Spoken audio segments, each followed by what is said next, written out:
gosh, it looks Why are like you I'm so on, orange? I know, it looks like I'm on Mars. Fireball. Wow. Fireball. I am Right? hello and welcome to episode 24 of Lawfully Chaotic. Hi, My awesome co-hosts, Sharon Smith, Barry Bott, and Jason Baldrick of TTRPG Whoa, Academy you said are my here whole with name? me. Of course. Oh, was I not supposed to? SS.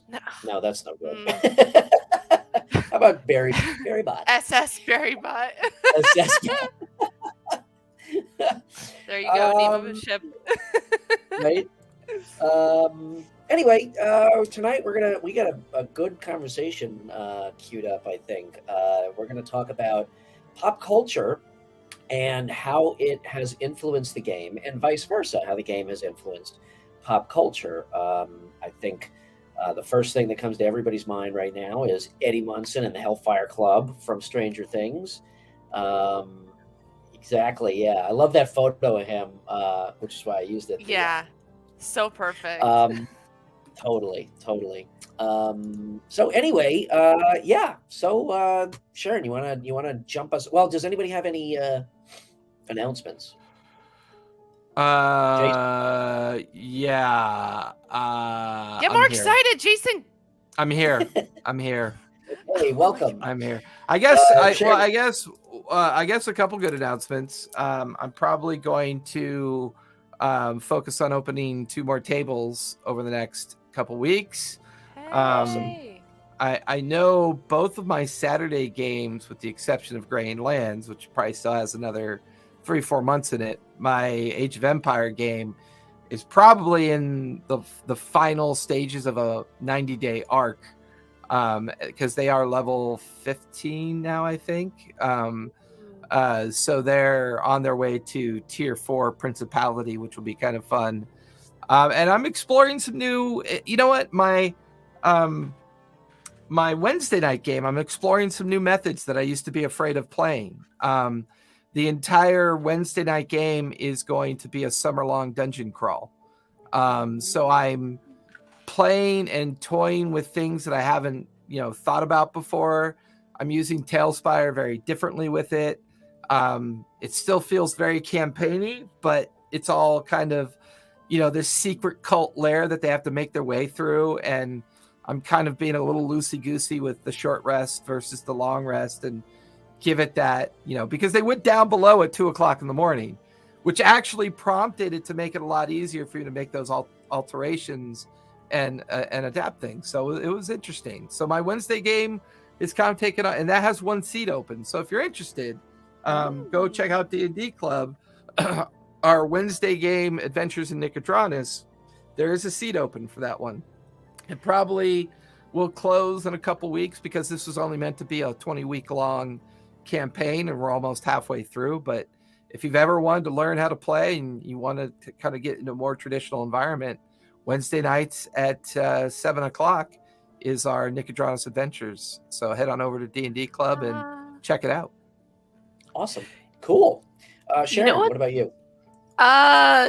Nothing really. I mean, I'm just over at the D&D Club on Saturdays with Jason here for the Graying Lands. The campaign is really awesome. We had a fun session last week. That was a lot of fun. Yes, we did. And somebody finally got their stuff.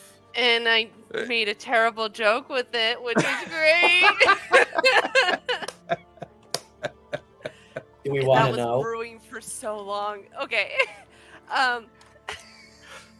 Now you gotta share it. You opened the box. Sharon's gotta share. You really want to fuel the cringe? Yeah. When it's certified Sharon cringe, absolutely. Look who you're talking with here. Come on. Yeah. Okay. Let me just set it up by saying how I worked very hard on this homebrew item. It was awesome. Yeah. And a magic item? It is. Yeah. Yes, it's a magic item. Okay.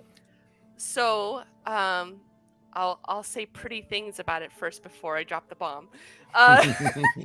So it's called the Staff of Resolve, and it's a druidic staff, and it is meant to obviously support the druid and also help her friends if they are in dire need. And there are kind of like there are stones ascribed to each member of the group, and there's a special function for them that when an event happens, the runes on the bottom of the staff will glow, and the stones associated with the person will crack and break. So, I had to pick a special type of wood for this awesome staff. It's made out of yew wood, because I would choose a staff made out of yew. Oh, it was great, and she loved it so much because it was her joke. So it was awesome because it can be a little cringy when you're making like wood references and stuff like that. But then we just started playing with it, and it was like, I was like YOU or YEU wood, ha ha ha ha, and she was like you. But one of the things I love to do is I love having players build their own weapons and their own magical items, and then creating like little backstory arcs for how they're going to include it. So it's awesome. I gotta get back on track with my homebrew magic items. I stopped at 30, and it's time to get back on. Continue on. Yeah, I get so involved with like the meaning behind things, and like there's a reason why I chose this type of wood. Is because like in Celtic mythology, yew wood represents life and rebirth. So I think this staff is perfect for my character because her whole thing is about light and dark, life and death, and And I got to ask you something, Barry. Did you realize you inadvertently created an altar through the tree? And that's like a focus, right? Because that's kind of like a focus of your character type and what you do. After that session we had, I wrote 3 pages of a page of epilogue, a page of prologue, and then a page of how I felt that tree was going to evolve over time. And assuming you make it to level 20 and, we conclude the campaign and everything's solid, I want to include it as part of your, farewell or your homage to the idea of, that particular campaign. It just really felt like I thought you purposely... Yeah. I felt like you were doing that intentional, but it felt intentional. You know what I mean? Like now we've got that life tree, which by the way, it's a yew tree, right? And now it's going to be a beacon to all the other Kalishtar. So now it's because of what you and the others did to secure the valley, that tree has become this magical altar, which is what the very kind of like idea of your character was at the beginning, which I thought was amazing. Yeah, it's a good example of how we stumble across something sometimes. Yeah, and it's supposed to resemble hope too. So like, that's Mira's whole MO too. And like for any travelers that come to that city, that they'll be reminded of that tree. Yeah, so, that's awesome. Yew is also the traditional wood that they used to make longbows out of. Yep, very flexible, very sturdy. I guess Brian, do you have anything going on lately? I have lots of stuff going on. I finally got my hats in. I saw that. That looks pretty cool. I had the only way I can it's reversed. The only way I can do this logo on a hat, it's too detailed to embroider, is a PVC like rubber patch, and it turned out just perfectly. So that's awesome. It was like a 3-month process to source it and work back and forth with them. But hats are finally in, so I'll have those up in the shop soon. What else? I got a lot of things in the hopper. We'll just leave it at that.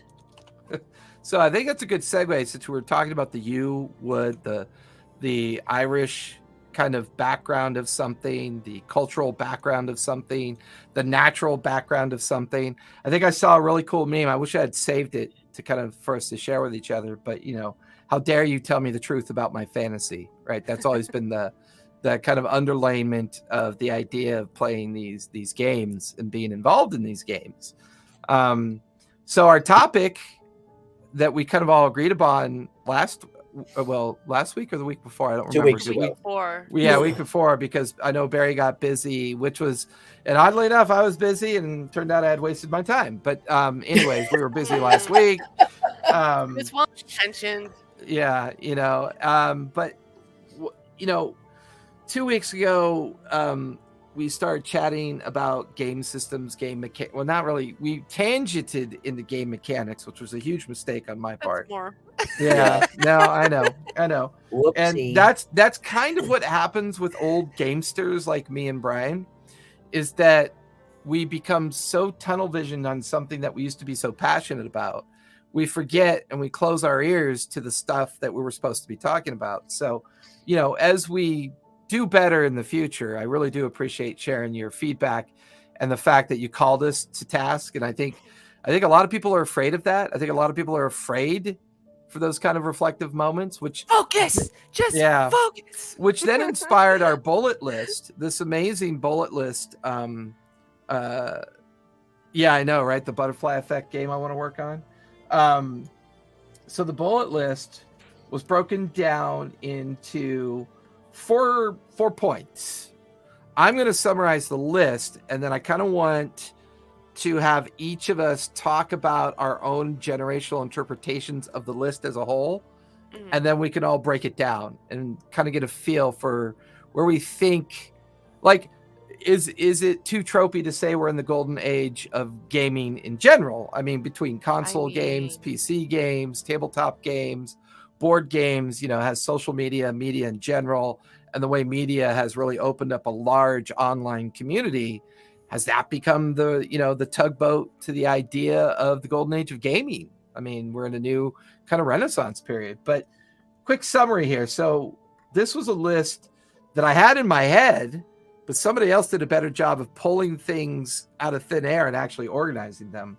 And I think a real telltale sign of this, if you're a fan of Stranger Things and if you're a fan of Joe Mangalenga and the others, I love the nerds. I'm an Irish guy. I refuse to speak Italian. Joe Manganello. Manganenga. Joe Manganenga. Yeah, right. From nerds to jocks. The idea of the transitioning of a particular type of society culture that disparaged the intelligent and disparaged the nerd and encouraged the jock, right? And I love that part of it. Movies inspired by D&D, I think, is a real solid reference to go both ways of the spectrum, either via book to movie to book. I think we could all agree on the Conan. You also have to take into account which of these did D&D have an influence on and which had an influence, and vice versa. Yeah. The throughput idea, right? Yeah. Like I really like the fact you add Excalibur to that list, Cher. Most people wouldn't, because they're not, I'll be honest, they're not nerdy enough to really understand what that movie meant to a lot of us old X-Gen players. Yeah. I mean, I had that on a VHS tape that was so worn out, from replay. I'm Irish heritage. I'm third generation Irish from Londonderry, County Donegal, is my generational heritage. I've been to Ireland 4 times. It's a wonderful country. No way. I love my Brits. I love my Irish, and I love my Celts, and I love my Scots. I've been there once. Where did you say now? Londonderry. I think I've been there once. 2 pubs. Okay. Anyways, let's silence Brian really quick here. Where's that button? So I love the way that there's obviously an age difference between the 3 of us. I was so thrilled to between 2 of us and 1 of us. Well, but I think our experiences are unique. I have a very West Coast X generation surfer, beach skater, underground nerd experience in the Southwest. I think, Brian, you probably had more of a Midwest, East Coast experience, and then Barry Bot's the newer generation that's coming into this general idea of establishing their relationship with these games. I was so amazed to see that you put Excalibur on there. That made me feel so good. I would say the only thing I didn't see on here, which most people wouldn't know about, is the D&D reference at the beginning of ET. That was Yes, I was an thinking about putting amazing, that in there. yeah, but I wasn't sure if it fit because, Yeah. once again, Stranger Things felt like the entire breadth of its content was D&D-ish. It was very intentional. It's very, so the idea, good point, intention versus unintended, right? Right. The D&D shows. It can be argued, though. I was actually thinking of ET and that it should be on here. I mean, there's no rules for this, but critiquing my notes. First of all, I'm not that brave. Second of all, that D&D reference at the beginning of the movie E.T. felt more like that early Gygax marketing ploy. Like, that's when he started to hang out in Hollywood between 81 and 88. He was in Hollywood a lot, and that was his scene as TSR was expanding. So I kind of felt like he was at a party and was talking to a producer or something, and maybe overheard a producer say, well, I need the kids to be playing something, but I don't want it to be Monopoly. I don't want it to be these stupid board games. What do I do? And then I just imagine... hold on, let me finish, because I just imagine his giant Gygax head is buried in a giant pile of cocaine, and it lifts up out of that giant pile of cocaine. Just like a cloud. He looks over to see the conversation, and he says, I got the game for you. And, he's got his book. My little game. Oh, my gosh. Maybe. I don't know. I just like my fantasy not to be interrupted by truth from time to time. Okay, so that you tend to overanalyze certain things. I'm an analytical person from my background. You are, so, and I don't fault you for that. It's very true. I think that, be that as it may, and I don't argue that point with you. That could very well be the case. However, I look at E.T., that little scene, two ways. One is that it shows that the kids were fantasy driven and imagination driven. Okay, and I think that had an aspect to the story. Yeah, definitely. Also, to my knowledge, that is the first time that Dungeons and Dragons appeared in a TV show or a movie, and to me, that's a pretty important thing. Yeah, in a not negative way. Not in a negative point. way. Yeah, up to that point, panic. But yeah, there's a bunch of kids sitting around, and their mom is right there, and they're subtle.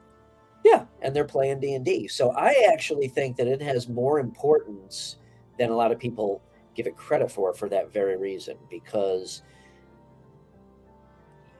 it gave people who have heard the term but had no clue what it was about, even a tiny little 1.5 minute insight into what actually goes on when you play D&D. Well, you sit around a table and you got a bunch of pieces of paper and some little figures and some dice. So I definitely think E.T. belongs on the Talk to me about the D&D shows, Sharon. What inspired you on that part of the list? Oh, well, I was just thinking because currently nowadays there's a lot more involvement with D&D in general, just like how you guys mentioned in movies back in the 80s. There was just subtle nods. There wasn't much I'm not sure if were there movies that were negatively portraying D&D back then? I would think the only one was the one that Tom Hanks did. Which one was that? Mainstream Trolls and Mazes, or Mazes and Trolls, or whatever it was called. Really? I've never even heard of that. Yeah, I'll look it up and give you the precise name. It was basically a kind of approach to a very unique, dark time of the game when a college kid went a little apeshit and ended up playing out the game in the sewers in the local city that he was in. And got lost and died, or he was murdered in the sewers, and then it got turned into that Tom Hanks movie. Okay, next episode of Lawfully Chaotic, we're not going to talk. We're going to show that movie. That is so dramatic. Oh my gosh. Mazes and Monsters. Mazes and Monsters. Okay. Yeah. Well, it's a really good, actually, it's a really good, since we're on the idea of culture, and then I want to have Barry talk some more about why she picked those shows, because I think that is a very culture-driven list that she's picked, and and it shows a very difference in the way that we consumed it and reused it in the 80s and 90s, and the way the modern pop culture generations are consuming it and reusing it. It feels like we've hit that point where when we played it was dough and we were cooking dough. Now I feel like with Barry Bot's generation, they're dicing up the ingredients, they're picking out things that make sense, they're assembling it, they're using seasonal ingredients that make sense, they're using salt and garlic, and they're making that flavor of it. You know, I feel like the emotional link to the newer generation, which I happen to enjoy. I love everything on that list that you put on there. I love the fact you put Avatar on there. I think that's a very D&D show. It totally so really quick, is. Paradox says there were other references of Bad Light on D&D in the 80s. What? Oh yeah, there were. Absolutely. Really? But when you have someone like Tom Hanks in a movie that's Hollywood driven, I mean, to me, that's the one that stuck out the most. Oh, how dare they burn books. Nazis. Really? It happened. It was a real thing. My parents, it was interesting to watch. And my friends, our parents they knew we were playing. They knew what the game was about. They didn't, it was never a concern for them. We weren't going out making goat sacrifices. So D&D like shows. Every one of those I love. At least no more than once a month. Yeah. So for D&D like shows, I've curated a list. It's basically more about the nowadays type of shows, because back then there wasn't really that much exposure. Not much, yeah. So at the very top of the list, I obviously put Critical Role. And then what? Who? I mean, I just put that there. I mean, I don't know why. Never it just popped into my head. Dimension 20. Stranger Things. I don't know if you guys heard of Stranger Things. It's a really great show. The Witcher. It's on Netflix. Great show. Great game. Played the Blood and Wine DLC. It was perfect. Game of Thrones and Avatar. So a lot Avatar of these... is a... Go ahead. Yeah, a lot of these shows have a lot of like D&D like influences. Like it totally meshes well with like the concept of what D&D is and what it's about. Ooh, I would never have thought to put Avatar on there. That's interesting that you did. But what's really interesting about this first two parts of the list, which I love, is that I will tell you, I immediately fell in love with Sharon. Not only did she include Excalibur, but the ultimate nerdy animation film, The Last Unicorn. Yes! That for me was like a bag of Skittles falling in my lap. It was. You did love forget that one. Legend and Labyrinth are both awesome. You forgot Neverending Story. That's right. Oh. See, and Dubtech, Lord of the Rings is on there. It's at the top. It's up in our movie-inspired D&D, because what we, Wheel of Time. Wheel of Time. And I do like Twisted Duo's reference about the Dungeons and Dragons cartoon. Now, to be fair to the cartoon industry, all the cartoons sucked in the 80s. Let's just even be the Lord of the straightforward. Rings animated movie. Well, that was Rotoscope. That was Rotoscope. But I'm going to be brutally aesthetically honest about the cartoons in the 80s. They were horrible. Now, some were graphically horrible, but had really cool stories, right? Some looked unique, like watching Robotech for the first time on mainstream TV, which was so super D&D to me during that time of my life. All of these are the hero's journey. Everything that we've referenced so far is, and I don't want to make it sound like we're going to call it a drug, but heroine or hero back in the 80s and 90s, that was the hero or the heroine's journey. As far as I'm concerned, a hero is genderless to me. A hero is a hero. I gotta jump in. You ever watch Chappelle Show with Rick James? The Rick James kid. Man, cocaine is a hell of a drug. Yeah. And D&D is a hell of a drug. But it's like, go ahead. Go for it. two-part question. First part, what Mhm. movie do you feel had the most influence on the game? One movie. The most influence? Well, once I'm again, gonna are we I'm gonna have thinking to about go with modern terms of influence or no. overall influence? Overall, specifically overall. I I'm think gonna Lord of the and Rings. I'm gonna say Lord of the Rings. Yeah. It'd have to I mean be. that basically is D&D. It's the hero's journey. It's all the different races. It's all the intertwining storylines and the plots. It's But here's very. where, yeah, I don't necessarily disagree or agree with that because once again, I think it's based on how a generation absorbs it. Okay, so Matt, Twisted Duo, hold that thought for a sec, okay, because that's part 2. yeah. So Jason, what? Just you got to give us one.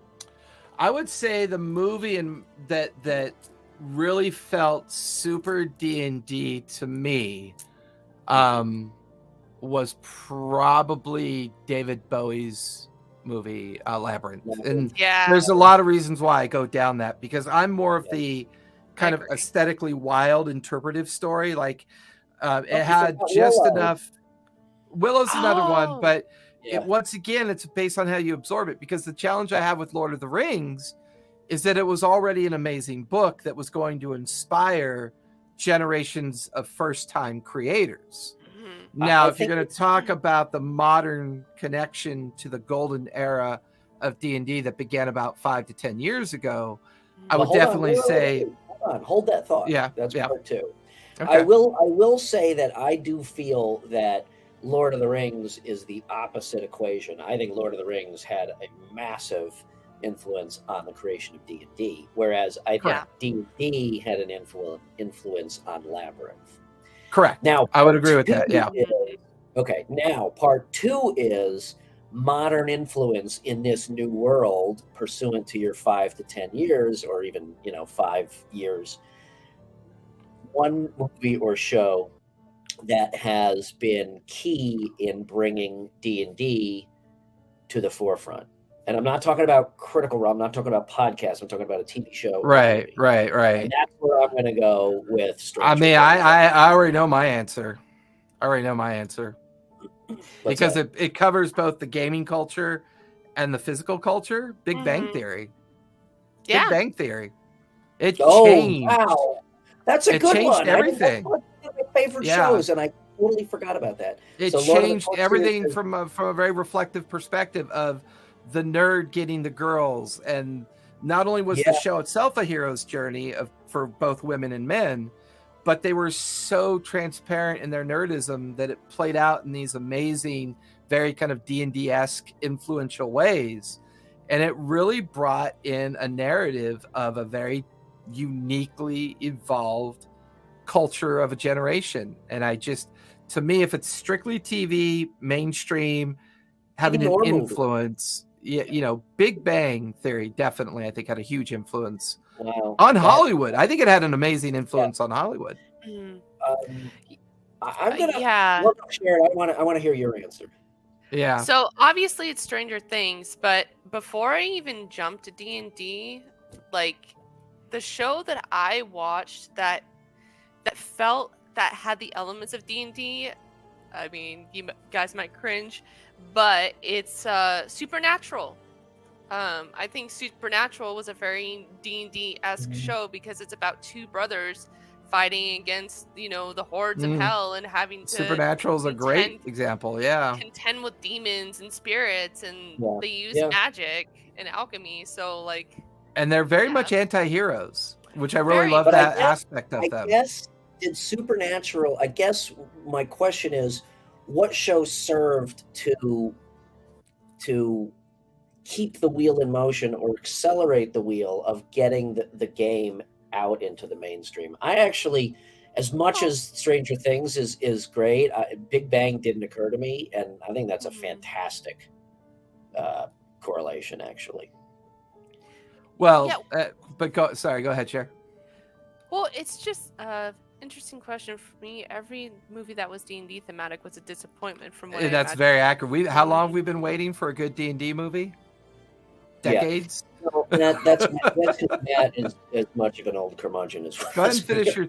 Yeah, I know, right? Go ahead and finish your thought, Cher. Well, like I said about Supernatural, or even like Buffy the Vampire Slayer. These were all very alternate fantasy shows, and these were like in the 90s, like early 2000s, like fantasy like shows started to pop up, and I think it kind of like greased the wheels for like D&D shows to come into play. Yeah, because I think superhero shows. Yeah. How long as kids, how many rat shit superhero movies came out? The original Captain America, the old Spider-Mans, the fucking first Punisher. I think I don't know if it's fair to say that, but with the advent, when was Iron Man? Was that 2000, 2008? Yeah, maybe. I mean, that's maybe that's a little late, but I guess where I'm going is there's a lot of money in the comics bringing that to life, to the screen, and I think that, to your point, Sharon, may have kind of helped. It's now okay to spend $50 million to make a movie about people running around with swords and actually do it well and do it justice. Yeah. Well, I think looking at the list, MacGyver was the best superhero. That was good. Yeah. But once again, how many shows ended up being? Yeah. Yes, definitely. Thank you. Well, and again, one of my favorite movies. Yeah, I mean, Torchseer brings up a really good point about generational realities, right? With Princess Bride. One of the things I think all of these late 90s, early 2000 influences had on the 3.5 and later editions, I'm going to ignore 4th edition for now, but I would also say on a lot of independent titles that were coming out at the time, was the idea that a game could be emotional. Because you had all these inspired shows and movies coming out exploring things like gender, relationships, family relationships, professional career, our relationship with, our understanding of society.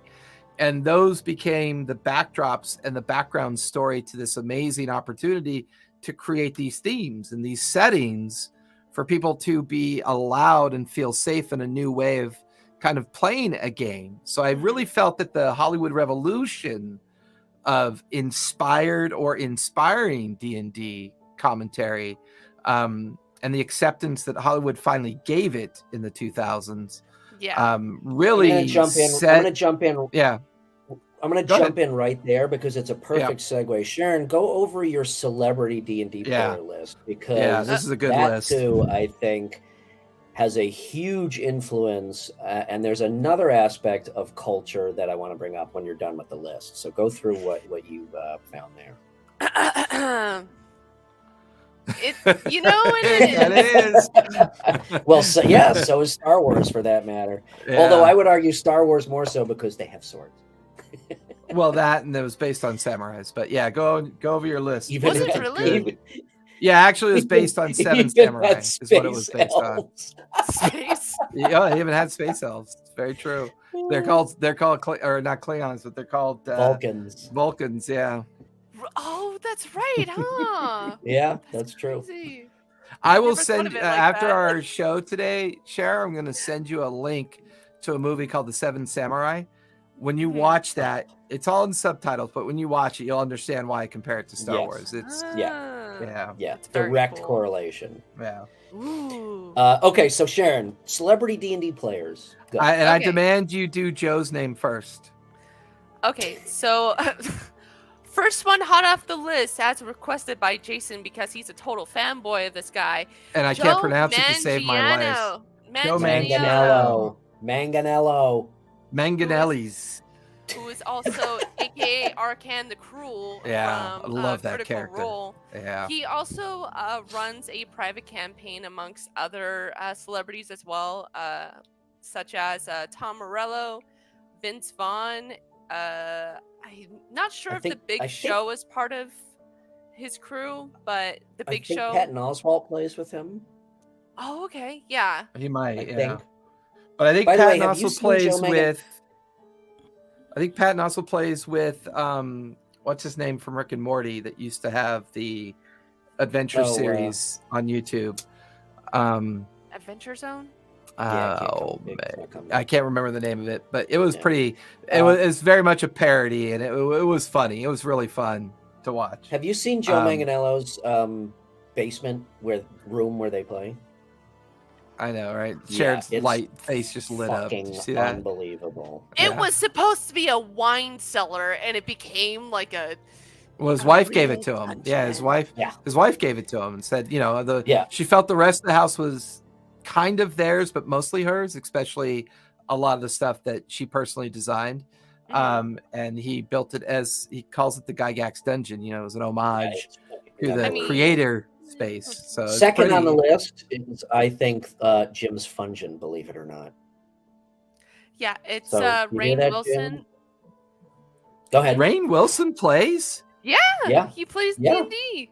Oh my god! This is the guy from The Office who also plays as Dwight. If you guys don't know.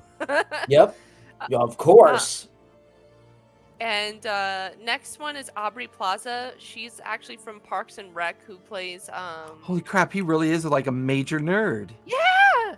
That is amazing. I mean, come on. Yeah. He was even dressing up as like as an online LARPer, like that alien guy. I forgot his name. Crazy. Witcher actor is oh Christ, what's his name? Witcher Superman actor. Yeah. I always forget his name. God. Vin Diesel plays D&D. Yeah, he loves playing D&D. Yeah. And you know what's cool is that the Last Witch Hunter, to kind of bounce off of that comment, the Last Witch Hunter was actually based on his D&D character. They just like tweaked the name, and that was pretty much it. Henry Cavill. That was really cool. Henry Cavill. Yeah. Oh yeah. Yeah. Keep going. So you could say that that's kind of a D&D movie, sort of. The Last Witch Hunter. Yeah, I think so. I think so.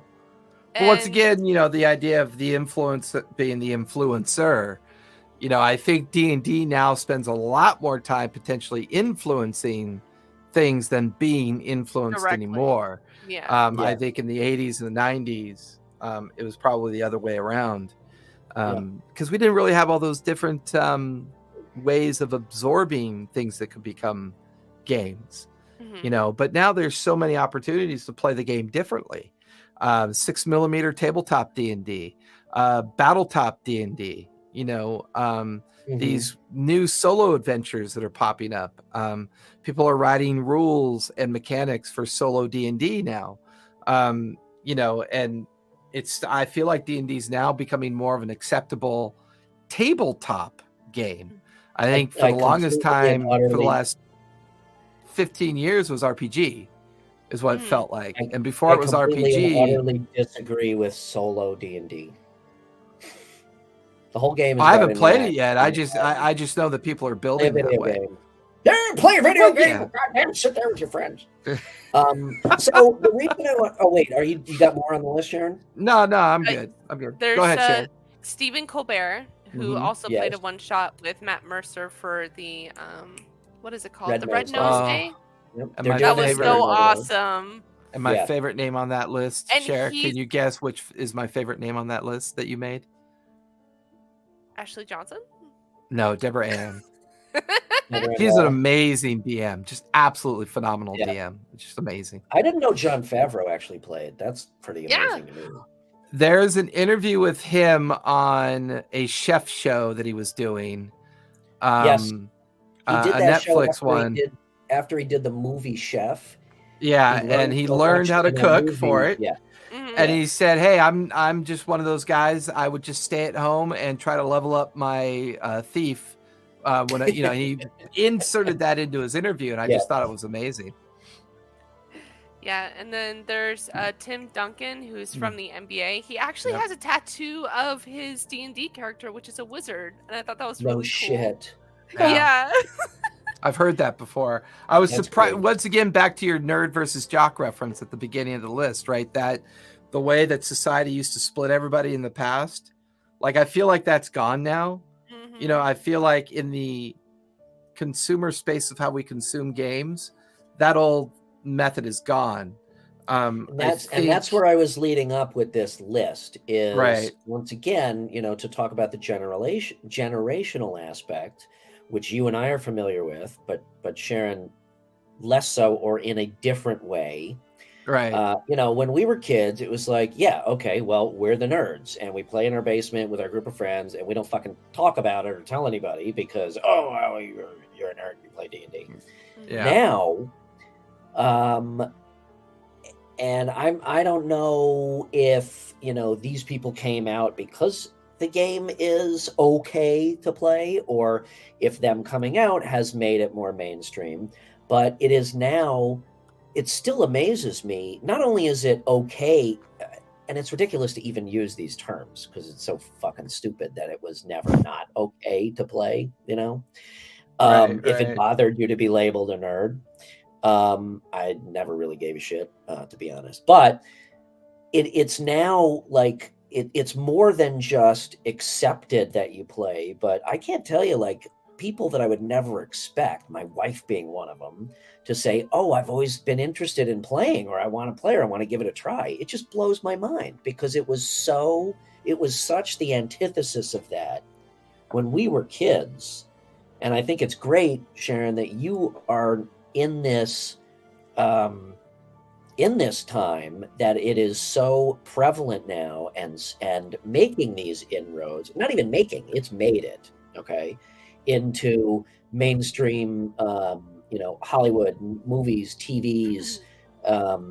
People come out in interviews and just insert, oh yeah, I've always been a D&D nerd, like Yeah. these celebrities. It's really, and that kind of goes with what you were saying also about the game being that it's okay to be emotional, or the game can have emotion. It's not just, you're not just sitting down playing Monopoly. Somebody says, oh, I'm a Monopoly buff, and it's the end of the conversation. Somebody says I play D&D, and there's an hour story to follow that up with. Right. And that's why I put from nerds to jocks, because in a sense, like, because like even in Stranger Things, it shows that, that parallel, like they're nerds playing, D&D, but nowadays it's like it's very widely accepted and people actually want to play. And these nerds are now becoming the jocks of the game. Like, hey, I'm playing this game. This is for everyone to show and tell now. So exactly. That's why I put but I mean, there. Stranger Things was accurate in that portrayal because it's late 80s, or where's the show in season 4? Is it still the 80s or is it not? Yeah, late 80s now. I Late want to 80s, say like 80, like 87. Yeah, like so it felt like the iterations of Stranger Things was like 83 to 87. Yes, is kind of what it feels like. Yeah, they were very honest in telling that part of how D&D actually was back then. Yeah, and totally. Just like even like literally the jock, he was totally on it about saying that it was like a satanic cult and that they were hunting them. But spoiler, sorry guys. Sorry. Oh, when they chop off Nancy's head, that was crazy. Oh, well, here's a good follow-up question from DubTech. I think it's a very good point to take on because what influence do you think esports had on the acceptability of D&D? I think the big thing, the big thing that esports introduced for acceptability is the online audience. The idea that you could take something to an online environment and share it at a broadcast level and find out if people were going to enjoy watching it or not, or use it as a space. The only thing that esports does differently is it's a competitive environment. And I don't feel like D&D, the conventions always offered an opportunity up for competition-based gaming for D&D and other types of tabletop games. But D&D was never designed to be a competitive kind of, mainstream approach to the game. But I think what esports proved, unless you want to be toxic and never get another game again, more than welcome to try to make it competitive. But I think what esports proved to the world is that the online reality was here to stay. It was going to be here to stay. And that was another avenue that D&D could find themselves into. It's a good question. I mean, I really hate to say it because I think, I'll keep that opinion. No, out you have to say it now. Yeah, I'm curious. I hate this now because now I'm really going to sound like an old fuck. I really think that, the internet and social media is really the medium by which D&D was able to achieve. Thinking on it, it's based at the computer upend everything that was societal normal. Everything post that was different in what success looked like.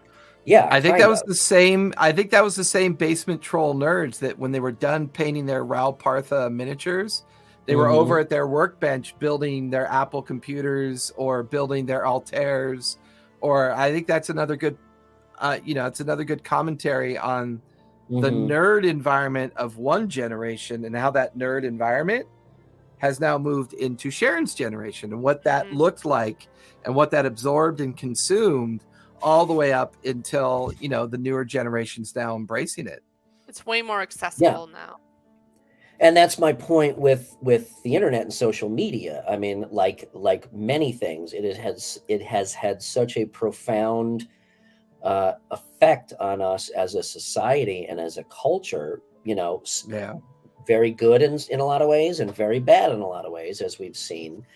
But I think for the game, it has really, it was the pivotal point, I think, that at least it was the door that opened, for D&D to achieve what it has become now in the mainstream. So I think the internet was just the door, and it made it easier for it to arrive where it has. All these other things we've talked about, I think, came as a result of that. That's for esport. As an esport follow-up, Torchseer brings up a good point. Suddenly, hand-eye coordination had an athletic appeal.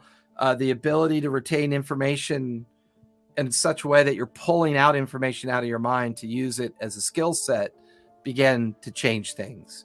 A slight tangent. The idea of, I would love to ask, was Harry Potter inspired, by D&D to a certain degree? Sure. I know that Harry Potter probably has a more of a societal, systemic question about acceptance of people just being different and how society challenges that. But it feels a little D&D. Of course, we go back to the hero's journey, but I would probably say the very last two parts of Harry Potter were very D&D. The climactic struggle to win the great battle over the big boss definitely felt, D&D to me. Isn't there a D&D module that's similar to Harry Potter? Isn't there? I mean, there's like a Magic Academy. Well, I know they came out with the chat. Help me. I know that D&D Beyond came out with that content where the whole thing takes place in like a university or whatever. Yeah. But as far as older stuff, going back, there's always been kind of Harry Potter-esque approaches. Is it like Strixhaven? Yes. Strixhaven. Thank you, Torchseer. I think that's the modern interpretation of it. Yeah. I think I've watched Guild Superior play Harry Potter TTRPG. Like they play a Harry Potter inspired themed game, and they run a short. I got another one. Goonies. Yeah, Goonies. Absolutely. I'm not sure how I missed that one. I am actually sad I didn't put Goonies. But I mean, I would definitely partition Goonies alongside like Last Unicorn, Labyrinth. But again, it was that, it was that journey that you speak of, and it was also like such an element of childlike fantasy and imagination, and it was the Dragonlance influence. Yeah. The Dragonlance influence is a significant. The Hickman Weiss catalog of 250 books in the Dragonlance world. I mean, that's a lot of inspiration for sure. Oh, I love. Yeah, if you guys could think of anything else, share it with us because Yeah, chat, you're on fire tonight. yeah, you're bringing up some good points. So, I know we don't have a whole lot of time left. What is on everybody's like? Considering the way D&D is right now, the way it goes and everything, what do you think is the next inspired theme for D&D? Like where do we think this thing is going to? Like, what is it doing? Are you specifically talking, I mean, Spelljammer, Like when you say that? media-wise? No, I just think from a culture perspective, what do you think the next culture, or not culture, what do you think the next generation is going to do with it? Like I have a 6-month-old as of tomorrow. Right. VR. I have, well, yeah, it's a good point. I think it's, that's a really good point is the next LARPing.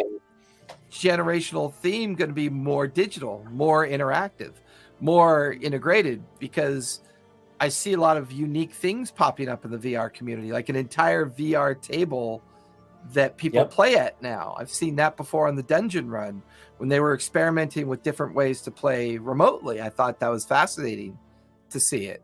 But once again, that technology always has that little bit of weirdness that doesn't quite have the elbows on the tables staring at Sharon as she casts fireball and destroys everybody inadvertently, I mean, I miss that. I miss that tactile, physical, I around still the table. do too. I still do too, but I could also see D&D Ready Player One, basically. Yeah. And I could also see it. Another aspect I could see is kind of the combination of the at the table and the remote of maybe drawing in the audience as part of the actual game, almost like a choose your own adventure, where the audience basically kind of is participatory in the story itself. That'd be kind of cool. Didn't Critical Role do something where they had the audience make NPCs or something? Like they had them name the NPCs? If not, that's a great idea.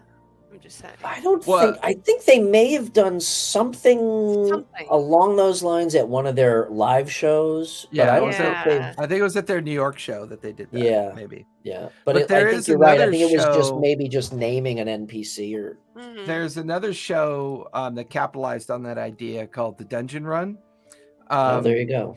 And the Dungeon Run, people can influence the game via the procurement of things like advantage or a play card or some kind of token that they get involved with the game, right? This obviously it's a way for a show to turn it into a monetized system, but it's also a way to pull in people into it that maybe wouldn't be interested in being, playing the game. I could also, I could see that coming full circle, especially with, with the full setups of terrain, like you see Inked Mage.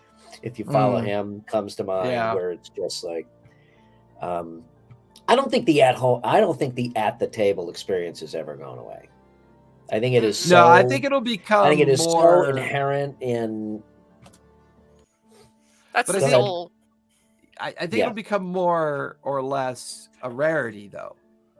I think if your option is to wait for a game where you have access to 20 people, or you go play online where you have access to 1 million people, it's always going to be that parity shift of I can either wait for months and hopefully play the game, or I can immediately start playing, just not having that tactile experience. Now, for a generation growing up online, that may be the best answer because they're already socially kind of integrated into that style of play, whether it's console, PC, or however their online experience is. If they have more of that experience rather than the table experience, it may be a better fit.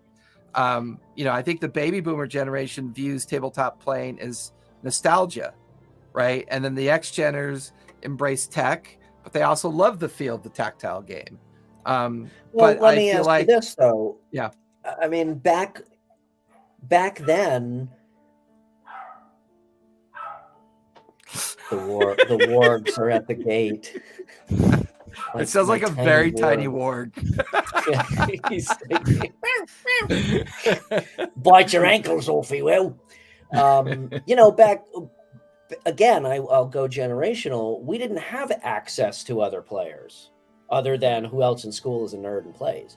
Now, you're right. You may not have access to, a million people out there wanting to play, but I can go out and find any in-person game in Chicago right now and pretty But much I would be able say to that it's play. way more challenging than an online game.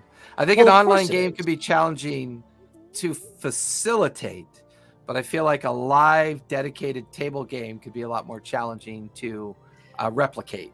Well, you know Well, I want to what? hear There's Sharon's. I want to actually hear like, Sharon's opinion since she is of this new generation. So, what Yeah. are your thoughts?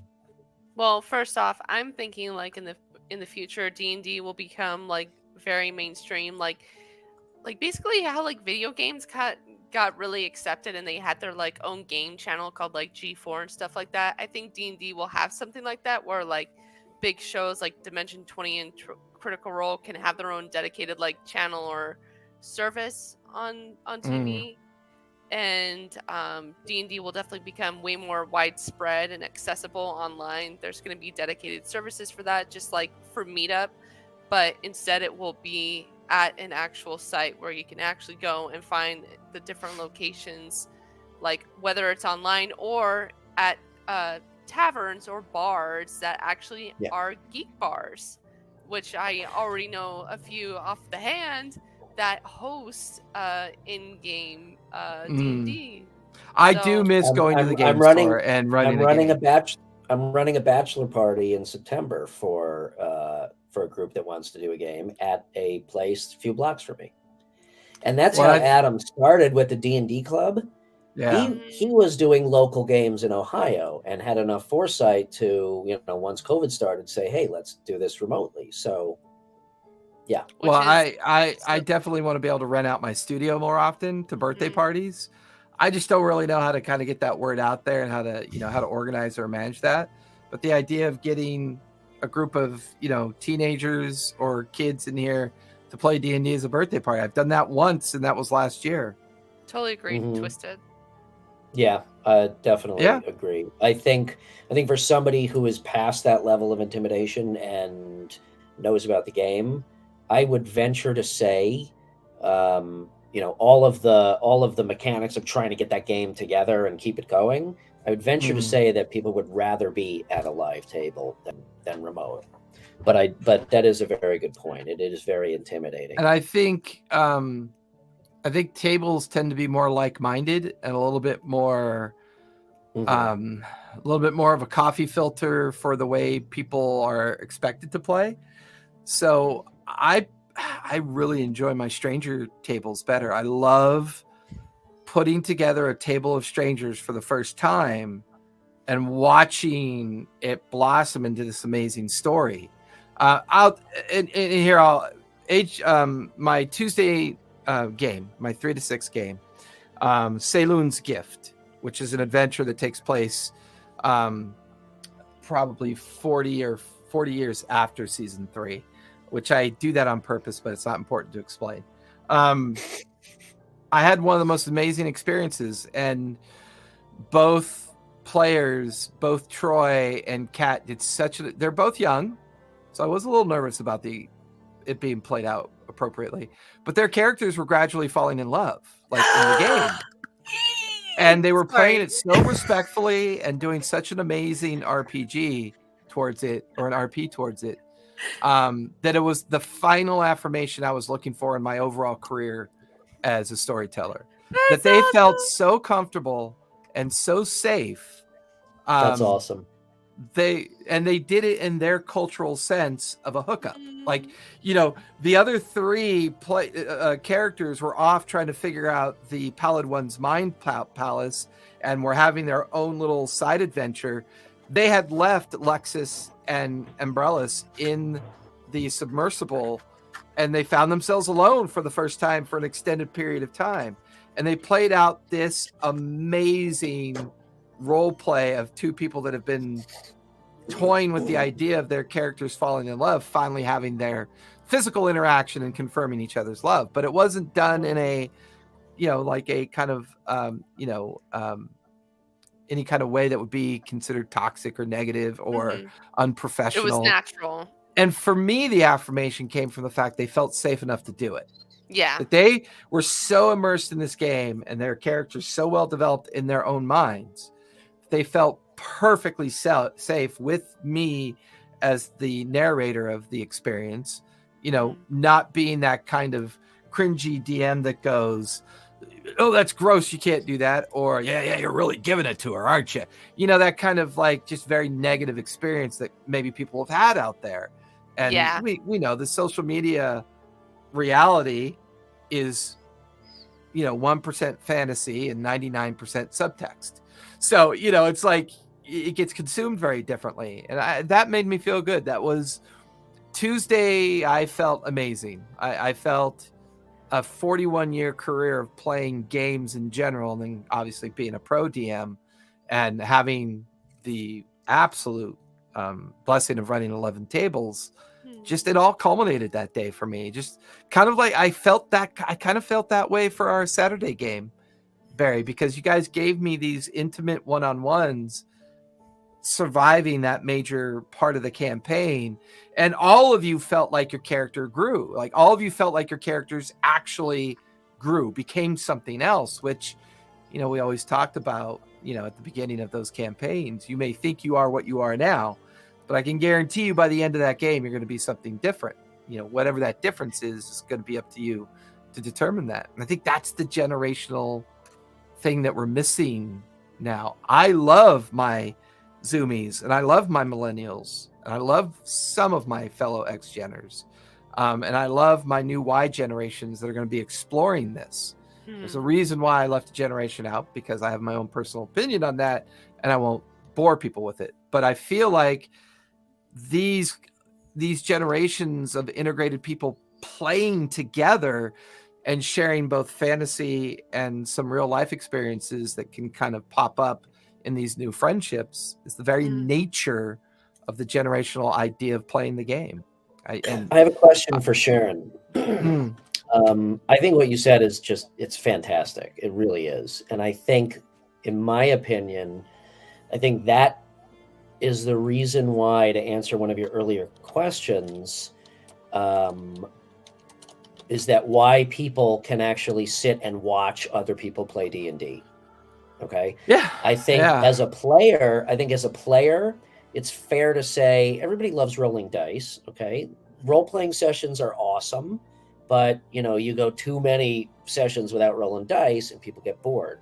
I think as a viewer, it's also safe to say that watching combat becomes extremely rote and mechanical, and the role-playing is what you love watching. So my question to you, Sharon, is, do you equate, like for you, is playing D&D and watching D&D all part of the same thing, or did you start, I know you started by watching. Yeah. So for you, I kind of feel like for you or your generation, playing and watching others play is kind of all the same animal. Whereas for us, like the notion of watching other people play, at first it was like, really? Really? Well, in a way. Well, give us your opinion on that, Cher. Like, because obviously I'm a little jaded in the answer because I'm her first campaign. But yet she also has consumed a lot of the shows. So, what are your thoughts on that, Cher? I mean, honestly, it's like I love D&D. I love watching it and I love playing it. But do they feel different to you? Do they feel different? Yes, just because I feel obviously more involved playing, and like I feel like it's because my actions matter with this character that I'm playing. When I'm watching, I am emulating the thoughts and feelings they might have, the people that are playing, like, oh wow, that's so sad, or like,